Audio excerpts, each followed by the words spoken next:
continuar com a Lei Complementar 75. Artigo 29. As reuniões do Conselho Superior do Ministério Público da União serão convocadas pelo Procurador-Geral da República, podendo solicitá-las qualquer de seus membros. Aí, aqui em 2007, qualquer dos membros do Conselho de Assessoramento Superior do Ministério Público da União poderá solicitar reuniões. Realmente, qualquer um pode solicitar. E aí, o Procurador-Geral da República é que pode convocar. As reuniões em 2008, as reuniões do Conselho de Assessoramento Superior do Ministério Público da União serão convocadas pelo Procurador-Geral da República, podendo solicitá-las qualquer de seus membros. Então, as duas estão corretas, né? Artigo 30.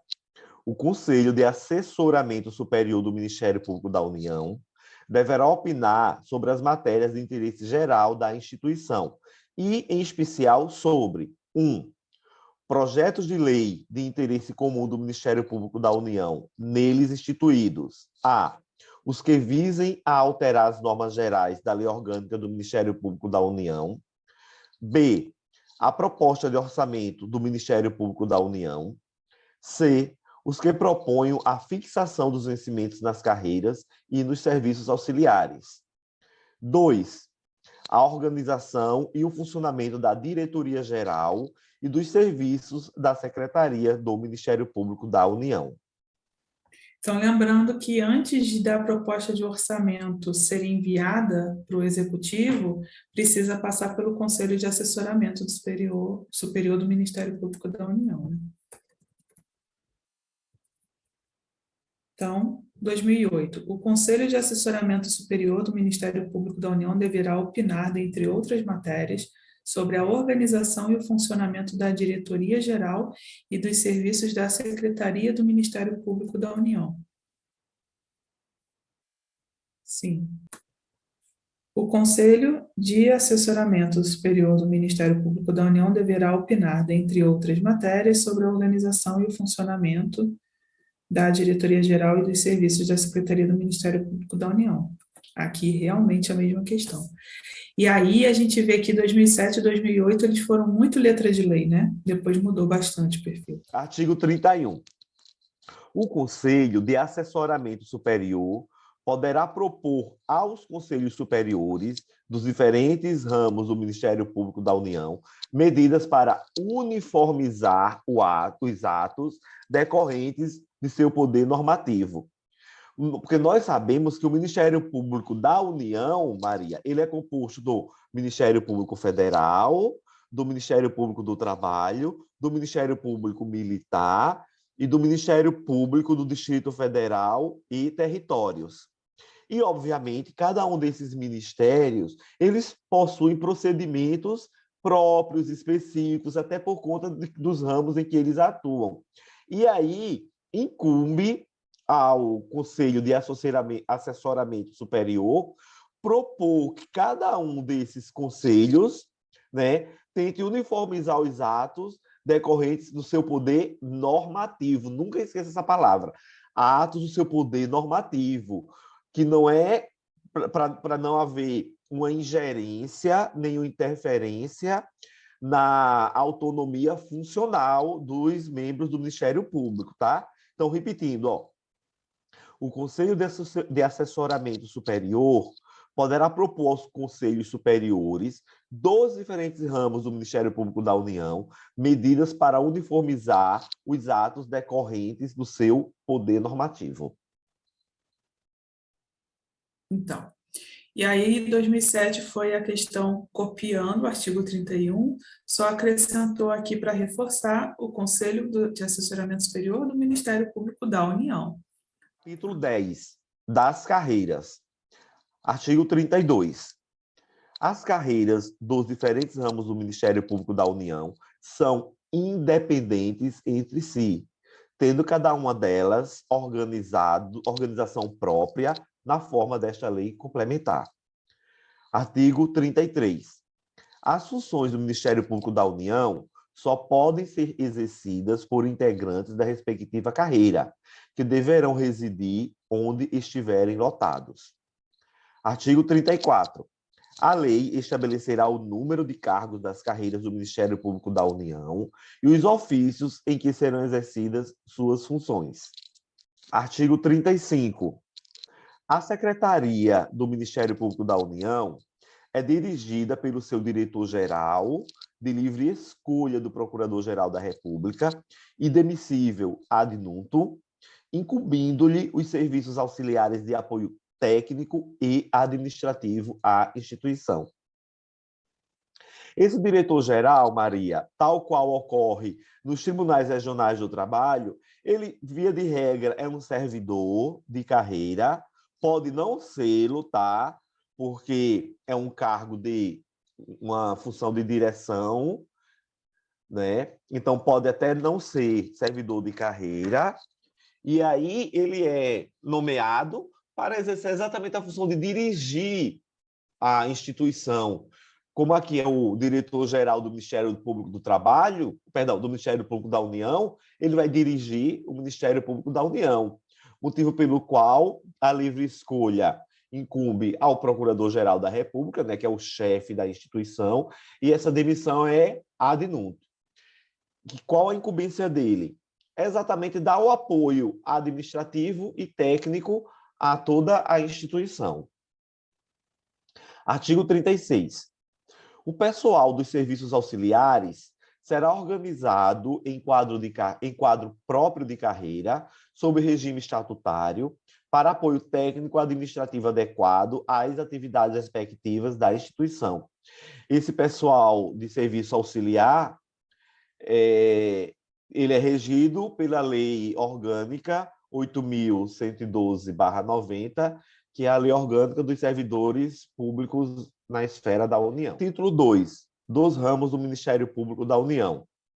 Capítulo 1, do Ministério Público Federal. E aí a gente vai ver, ó, dos ramos do Ministério Público da União, né? Então vai vir do Ministério Público Federal, do Ministério Público do Trabalho, do Ministério Público Militar e do Ministério Público do Distrito Federal e Territórios. Ressaltando que essa parte de Ministério Público Federal, Militar e da Justiça do Distrito Federal e Territórios não tem muitas questões, não tem muita incidência, mas eventualmente cai uma coisa ou outra. Então vale a pena a gente fazer uma leitura pelo menos, ter uma noção e estabelecer as diferenças entre os diferentes ramos. Eu vou colocar um quadrinho aqui para facilitar a nossa vida que eu já tenho.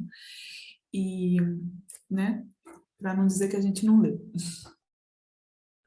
Ok, então vamos lá. Capítulo 1, do Ministério Público Federal. Artigo 37.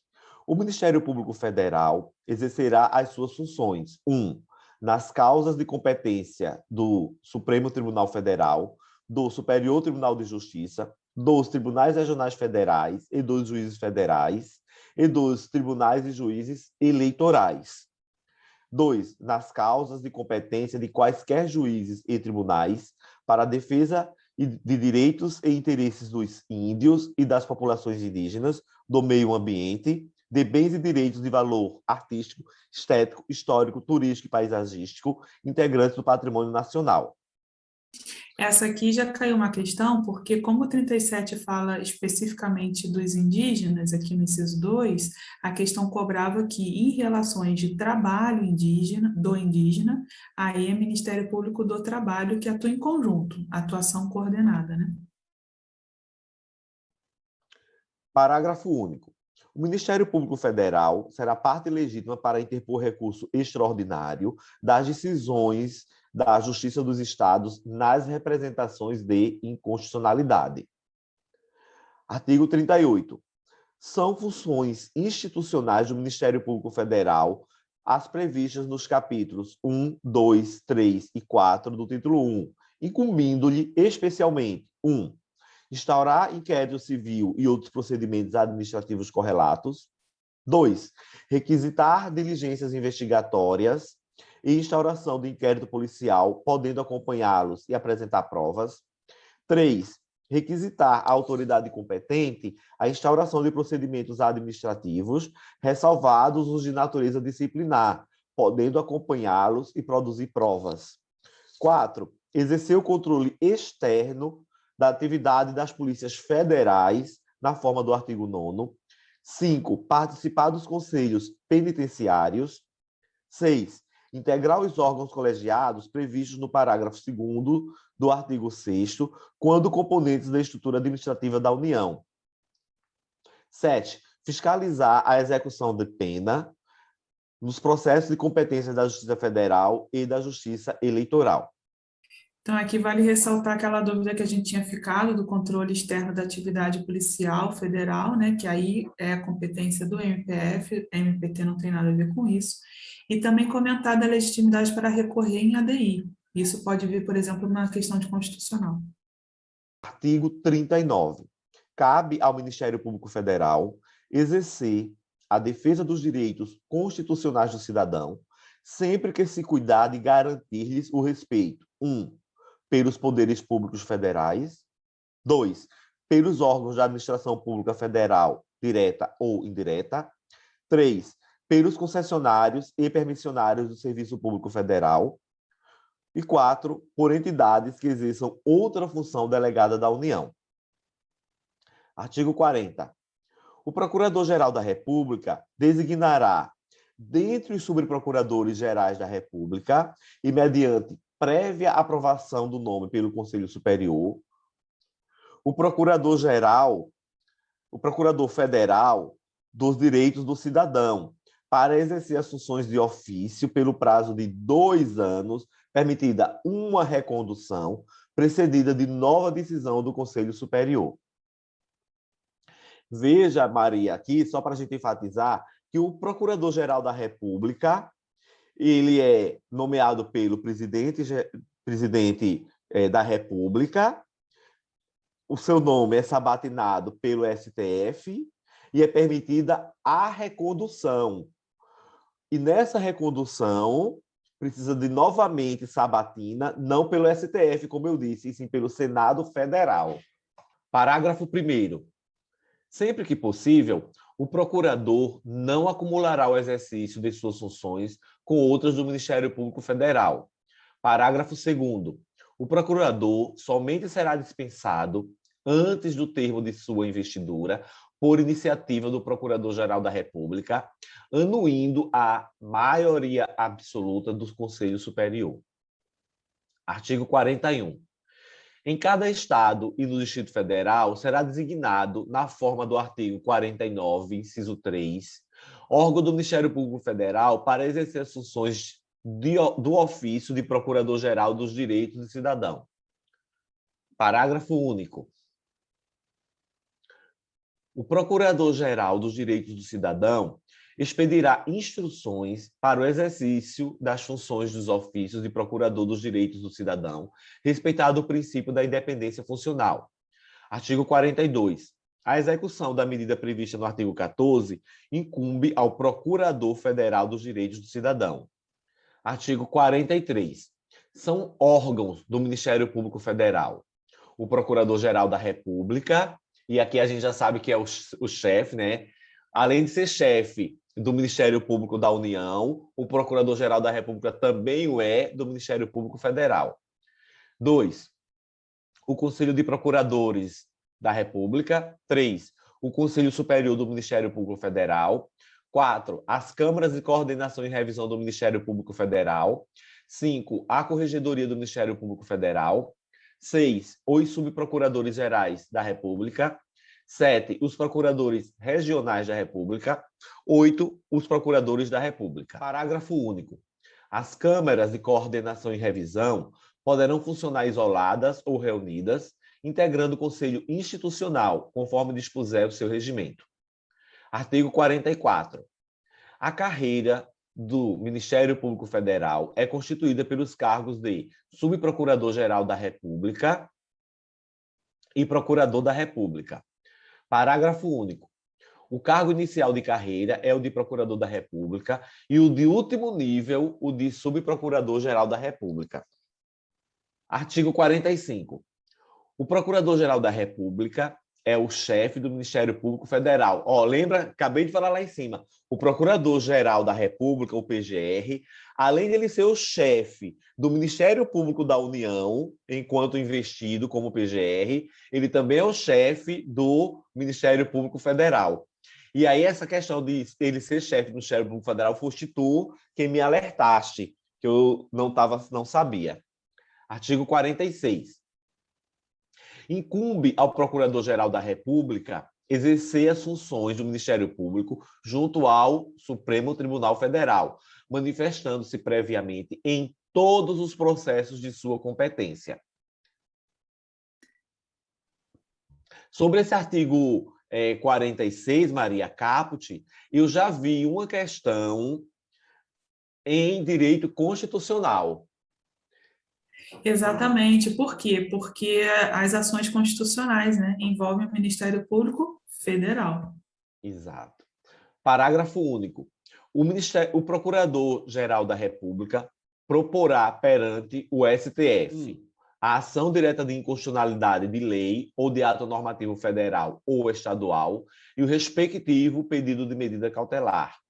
2. A representação para intervenção federal nos estados e no Distrito Federal, nas hipóteses do artigo 34, 7 da Constituição Federal. 3. As ações cíveis e penais cabíveis. Vejam que, tal qual mencionado no caput desse artigo, do 46, essas três hipóteses são as hipóteses determinantes para ele intentar diretamente no STF, que é onde ele trabalha, né? O PGR ele trabalha diretamente no STF, tanto é que em todas as sessões está lá ele presente, sentado à direita do presidente do STF.